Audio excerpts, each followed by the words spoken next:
Yo, this is Matt Barretto, and I'm excited to show you the Premiere side of things of Duo, our latest product. You may be coming over from the After Effects video, you may not be, but we wanted to give video editors out there the opportunity or the option to just stay right inside of Premiere. They may not want to open up After Effects, and in which case we have now made it equally as easy to use this product inside Premiere. Now again, you could use it right in After Effects and export it to any other editing software like Avid or Final Cut or iMovie, you name it. But this is the tutorial for Premiere. Now, forgive me if this is redundant and you watch the other video, you're welcome to scrub ahead, but my little intro and pitch to this product, I think this is an extremely cool style and a very quick way to stylize things for you. To enhance your footage, to kind of give it a very unique look. The duotone or tinted look is popular for good reason. I see it in brand films, product films. I see it in lifestyle videos, music videos, social media. You see it a lot in fitness videos. It's just a really great way to spice things up. So let's show you how it works right here in Premiere. So you got to import a few things and then you'll be good to go. Let's start with the presets. So in After Effects, you just have a drop down and you select the look and all that. But this is a couple more steps, very intuitive, but it just requires a tiny bit of legwork in the beginning. So you come over to your effects panel. You may be in your projects panels or elsewhere. You come over to effects and you click this 3-line icon. It's very small. It's right next to the word effects. You select import presets and grab that little preset file there. It's gonna bring all of your looks into Premiere. We're not done yet though. Before you move on, come over to your Essential Graphics panel. If it's not open, go to Window, Essential Graphics, and we're going to install Motion Graphics Template, MOGR for short. Open that baby up, and I am using, this sequence is 16:9 in HD or 1920 by 1080, so I'm going to select this one. You can, you can bring all of them in, but I'm going to just bring this one in for this example. Great. So if you can't see it right away, you can do a quick search, and there you go. So let's do a couple things. Starting with, let's select our look. You can apply any of these right to the shot, and that's cool because if you extend it, it's still going to be on there. You can also apply to a adjustment layer, which if you go into project, you can select new item, adjustment layer, hit OK, and drop that on top. Maybe you match it to your shot, maybe not.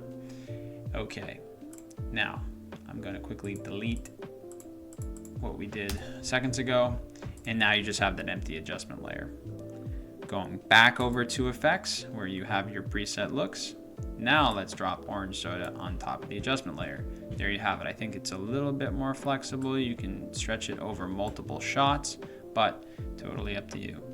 Now, so this is how you apply your looks, but if you've seen the promo or the After Effects version, there's other elements to this kit, and these are the little added visual texture things that obviously enhance your project even more. So you just drag that on, and there you have it. It goes right on top, and you can cut it, you can extend it, you can do whatever you want in your timeline. We are going to cut it for simplicity's sake, and now there you go. So this is what it may look like for you. The duotone MOGR on top, maybe an adjustment layer, maybe not. You can always name this adjustment layer so you have a good idea as to what tint it is. Maybe you may not want to do that because you might just be playing with a bunch of these. You might come in here and say, oh, I'm just going to delete these, I'm going to try another one. Let's try Green Giant or Blue Sky. There you go. But let's go back to Orange Soda. I do want to mention when you're adding these looks, this is what you're putting on. So you don't have to do it yourself. You don't have to search for the color palettes. These are all in here for you. I don't recommend changing your tint. I think these are curated color palettes.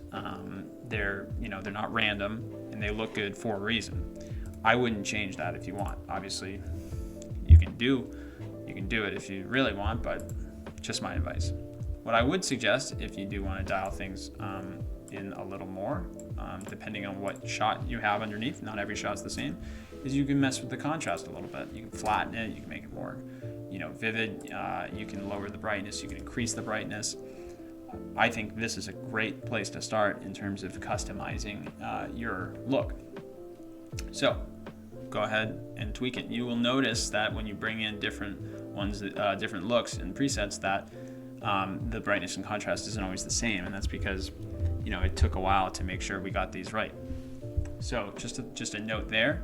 Now back to the duotone Mogurt. This will all be familiar if you checked out the After Effects stuff, but you have shapes and frame cutouts to select. Let's start with the shapes. Shape 1, you have 7 shapes. They all animate, and they all animate for 20 seconds. That's how long. It's the maximum clip for all of these. You have this little grid. You have more dots and X's, which are fun. Let's just change the color so you can see it better. White always pops. And I'm just going to go through these quickly. Like I said, they all animate. And one important note is they do all animate in. So there is a moment where there's the shapes kind of flare up and then they settle in to just some drifty animation. Now, of course, you can extend this stuff over multiple shots. So let's just do that real quick. Render that selection so you can see it in real time. There you go. Now, obviously there's the color control. Moving on, and then I'll show you a couple other tricks and a couple other use cases. There are frame cutouts. Now, this background color, ironically enough, is already selected on Orange Soda, but there's an important note here. Note, match the above preset to whatever duotone effect you are applying to the timeline. Let's say this was on Blue Jeans or Yellow Pages. This doesn't work. And this is an extra step in Premiere just because of the way Mogurts and presets work. So, you need to make sure, okay, I selected Orange Soda, come down here, select background color, Orange Soda. Then you have the ability to choose between the two colors that we're referencing for that palette. And that's it, because if I gave you the ability to use any background color, I think there's a strong chance that you might stray too far from the intended design, and we're trying to make everything of yours look as good as possible with the least amount of effort. So I think that is important. Again, an extra step in Premiere, but not that bad. All you have to do is remember to marry those two up.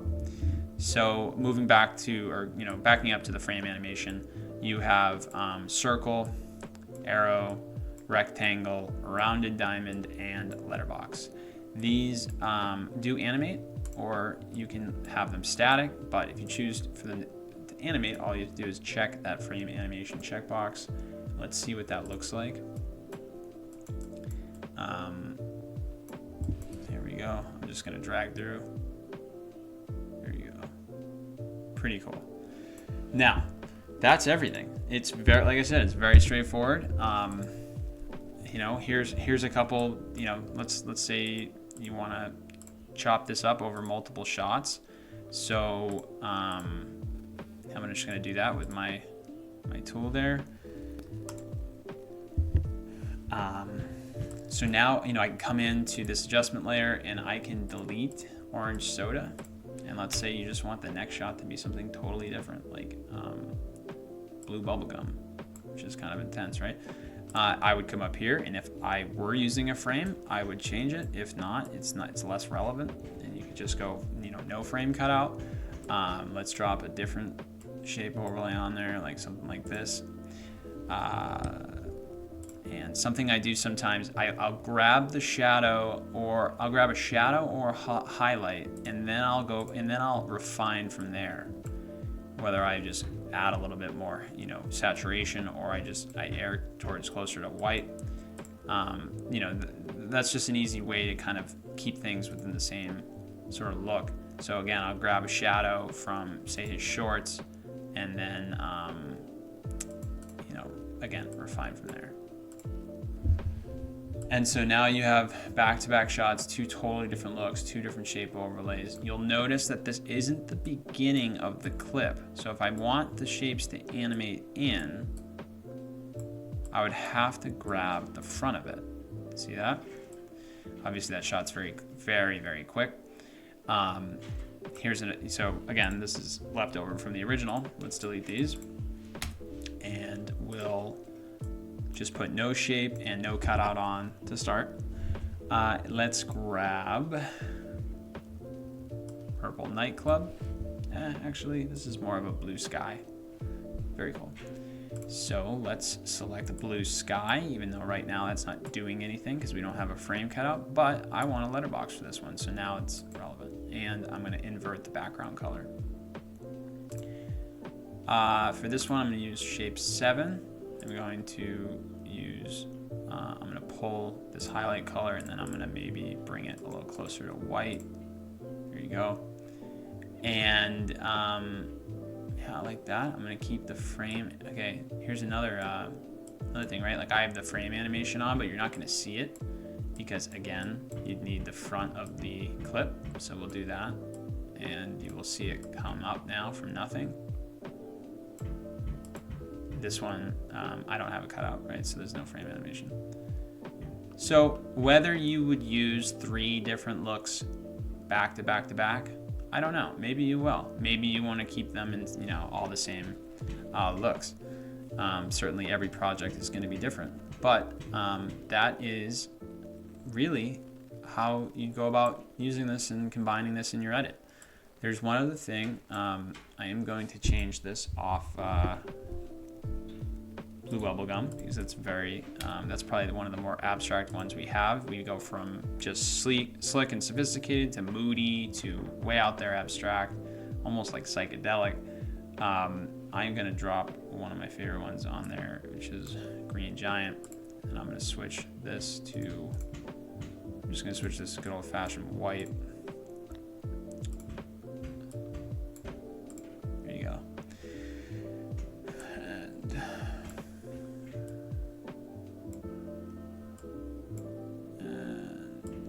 I'm gonna, yeah, here we go. We'll put a circle, and I'm actually gonna check frame animation off.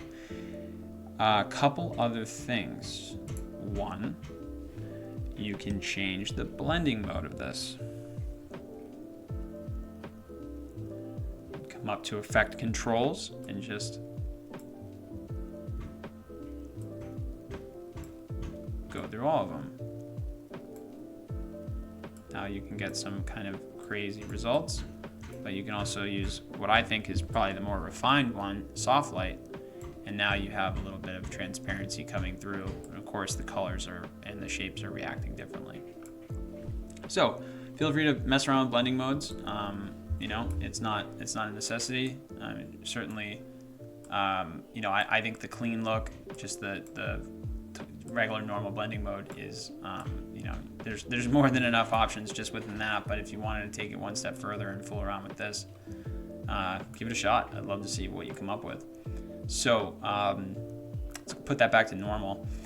And to finish this one off, I'm gonna bring in the bonus text presets. I'm only gonna bring in one, but when you go back to your Essential Graphics panel, you go up to this right here, Install Motion Graphics Template again, back out to Text Animation Presets, and we're just gonna bring in Track In. Just show you how this works, very similar to After Effects, but throw that on top, and I don't have to scale it for this one, but let's, for the sake of this, we're gonna put it on the first shot.